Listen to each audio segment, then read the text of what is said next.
selamat pagi. Salam sejahtera untuk kita semua. Salam sehat, salam Pancasila. Jumpa kembali dengan saya Pak Niko di mata pelajaran PKN kelas 12. Kali ini adalah pertemuan ketiga. Masih di bab 1 dengan materi pelanggaran hak dan pengingkaran kewajiban warga negara Indonesia. Nah, pada pertemuan ketiga ini kita membahas materi tentang kasus pelanggaran hak dan pengingkaran kewajiban warga negara di bagian C atau ketiga ya. Kemarin sudah substansi dan pertemuan pertama itu makna hak dan kewajiban warga negara. Kita langsung saja. Nah, ada beberapa faktor yang menyebabkan terjadinya pelanggaran hak dan pengingkaran kewajiban sebagai warga negara. Faktor yang pertama itu adanya sikap egois dan mementingkan diri sendiri, kesadaran berbangsa dan bernegara yang rendah, tidak toleran, serta penyalahgunaan kekuasaan. Hingga saat ini masih banyak perilaku yang dianggap pelanggaran terhadap hak warga negara, baik yang dilakukan oleh negara maupun warga negara lainnya. Misal, korupsi dan pemberian upah buruh yang rendah. Berikutnya ada contoh-contoh pelanggaran HAM yang terjadi di Indonesia.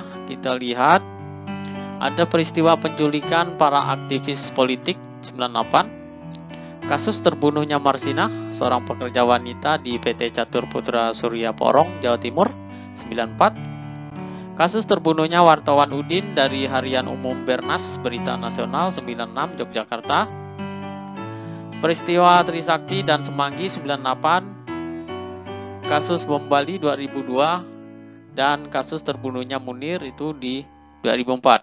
Munir ini adalah salah satu aktivis HAM ya. Nah, ini beberapa contoh pelanggaran HAM yang terjadi di Indonesia, sebenarnya masih banyak ya. Contoh-contoh pelanggaran HAM yang terjadi di tanah air.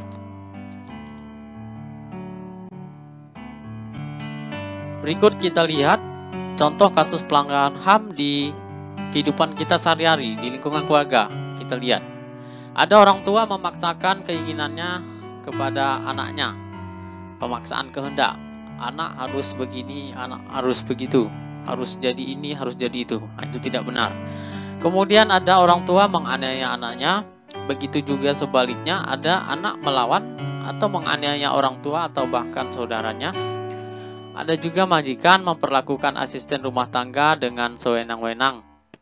Kemudian tidak memperdulikan hak-haknya. Lalu di lingkungan sekolah, ada oknum guru melakukan kekerasan fisik kepada siswanya atau melecehkan siswa, pelecehan seksual. Ada oknum siswa senior yang melakukan bullying ya kepada juniornya, atau siswa melakukan tawuran pelajar dengan teman sekolahnya ataupun dengan siswa dari sekolah lain. Nah, kita lihat contoh kasus pelanggaran HAM di masyarakat. Ini sudah agak luas. Ada pertikaian antar kelompok atau antar geng atau antar suku, antar daerah. Ini disebut dengan konflik sosial ya.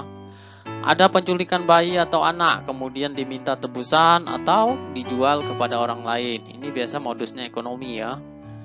Ada pembunuhan, merusak sarana atau fasilitas umum karena kecewa atau tidak puas dengan berbagai keputusan atau kebijakan yang dibuat oleh pemerintah. Nah, di dalam masyarakat sering ditemukan adanya pengingkaran kewajiban. Ya, salah satunya melakukan pelanggaran hukum. Misal, pelanggaran tata tertib lalu lintas. Seperti mengendarai kendaraan bermotor tanpa SIM. Lalu pelanggaran terhadap rambu-rambu lalu lintas dan tidak menggunakan helm. Nah, kalau sekarang kita diwajibkan menggunakan masker karena masih dalam masa pandemi.